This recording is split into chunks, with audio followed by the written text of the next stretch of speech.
Hi folks, Reverend Crystal Cox. I want to talk to you today about, being a higher, let's call it a higher vibrating, more evolved human being. I've studied the Pleiadian information since I was 17, and I believe that I have been to that civilization. I believe that Jesus Christ was an evolved human being. So he was one of several ascended masters that had evolved his consciousness. So say we're at, 5%, he was more like 90%. So using his consciousness to overpower basically physics, healing people, walking on water, willing it to be so. If you read the Pleiadian information by Barbara Marciniak, Barbara Hand-Clow, and since I was in my early 20s, I've read the Kryon channelings, and that also is Pleiadian information. The idea is that we came from the Pleiadians. So say in this information, the Pleiadian civilization is 3 planets where we're one, and they're like, they're human-like, they're just more evolved. So say a society that's been around 2 million years versus a society that's been around a couple 100,000 years. Okay, and really they also talk about looking at it in 2012, was the end of the Mayan calendar, an end of a time. So we're actually, like right now, it's 2015, we're actually kind of only in year 2. So the end of 2012 was the end of the calendar, so we had 2013, 2014, we're actually in year 2 of this new program. I'm trying to keep it simple here, but there's some really good channelings online of Kryon, good information on Pleiadians. You can get Bringers of the Dawn by Barbara Marciniak on YouTube and watch that. The Earth book she wrote is also on YouTube, you can listen to. And Barbara Hand-Clow's Pleiadian Agenda you can listen to. Also there's Barbara Marciniak's book Family of Light and Paths of Empowerment.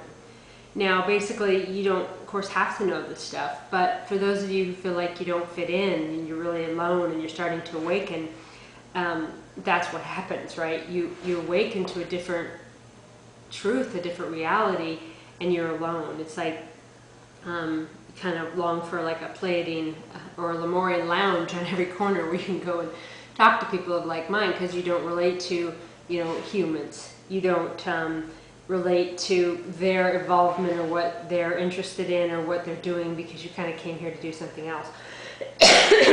And really we're also kind of laying groundwork for, our next life. I mean, we live on.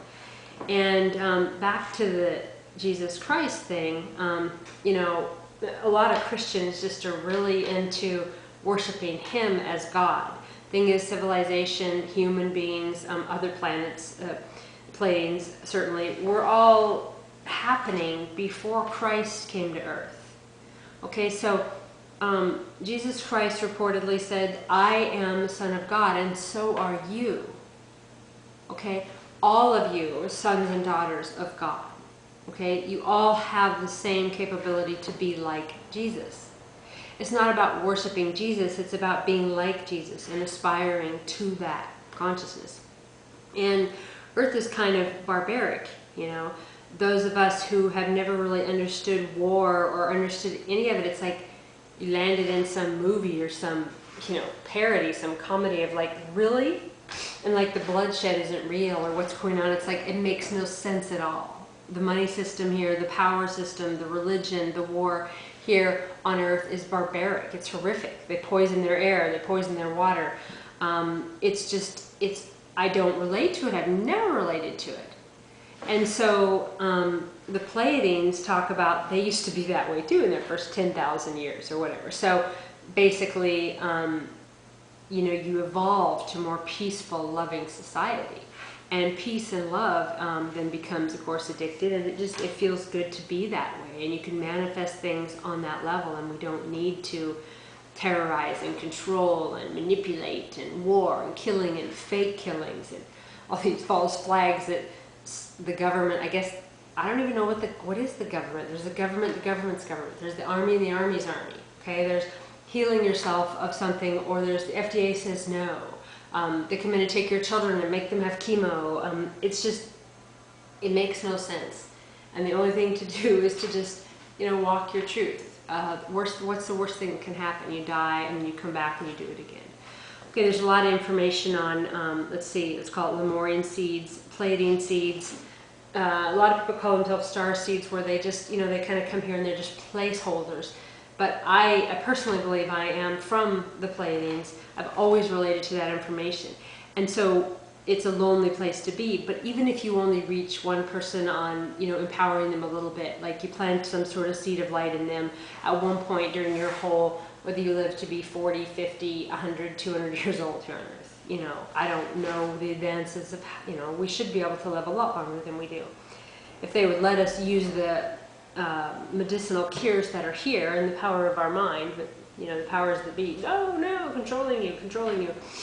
So even if you just inspire one person to think outside of the norm and try to get outside of that slavery system and get outside of what it is that the powers that be want them to think. And, some of us are here to do that as systems busters, to break up the system that people know their lives to be. And it's frustrating because, your family may not get you, people that you know and love or known your whole life, once you awaken to it, it's like, well, you can't really be around them anymore. And so you just have to lovingly go, okay, my family of light is out there, and you don't really need people, but if you want to be around other people, go somewhere where more Pleiadian people are, where more people are that relate to that energy. Create groups, create cafes, create places for people like you to connect. If you're in an area where you're really alone in that, it can feel really isolated, and then you tempt to go back to the other thing. But for example, you can still be that Pleiadian in the truth and awakening, and go to, regular churches and regular functions. You're just vibrating high and sending out love and calling on the love of God. You're bringing in the love of God, and no matter how much they're judging you, you're trying not to judge them. And it's really, really hard, because when you're first in it, you just have to stay away from those people, because they put you down. They just really are struggling to get you to believe the same way that they believe.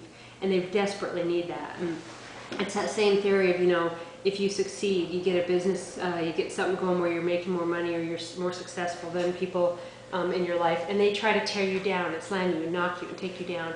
And if you give them money, they want more and more money, so they don't use it to necessarily better themselves. You have to look at it as family is not necessarily blood. Family is who you trust in your gut to be people that are your family. And if you relate to the energy of Jesus Christ and you worship Jesus Christ, which I don't believe in that. Jesus was not God. He was the Son of God, just like you are. He was just more evolved, as were many ascended masters. But if you want to be a Christian, then being Christ-like is not killing or oppressing people in the name of your God. Okay? Jesus was killed and oppressed.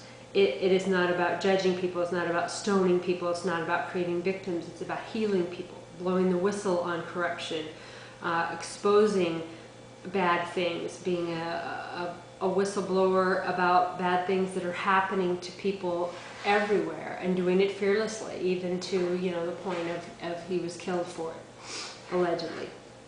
And so to be Christ-like, learning more about healing, learning more about how to use more of your body, more of your brain, more of your thoughts. You're made up of water. How can you advance your body? How can you heal your body? And there's only so much you can do. I got this book. I think I've read some of this in another channeling. Really, really cool information. It's Ram Dass, How Can I Help? It's a really cool story in there about forced vaccinations. So you cannot overpower like huge troops of people. If you're going to worship, stand in your total belief system the best you can, and you got people coming in forcing needles and forcing chemo and forcing vaccines or whatever, you do the best you can within your belief system. They do the best they can. If they overpower you, they do. Civilizations, like Native Americans and the black people as slaves, and all of the instances of human trafficking, human rights violations, civil rights. The larger, more stronger group that comes in, you know, with the bigger guns, you can't necessarily overpower them. You can only do what you can within your Torah belief system, and then, you know, let go, let God. And but being Christian is about being like Jesus Christ. Jesus Christ was an example. I love what the Abram Hicks channeling stuff on Jesus Christ. And yeah, Jesus was here, just like the rest of us. It's just that he was more advanced. So he was more evolved. Okay, and the church at that time that was in place, they felt like they'd lose their power. So they're going to lose the power of the people. The people are going to uprise. They're not going to believe us and follow our religious, you know, BS. If we need to kill Jesus, we need to shut this person up because we don't want the other people to try to be like him.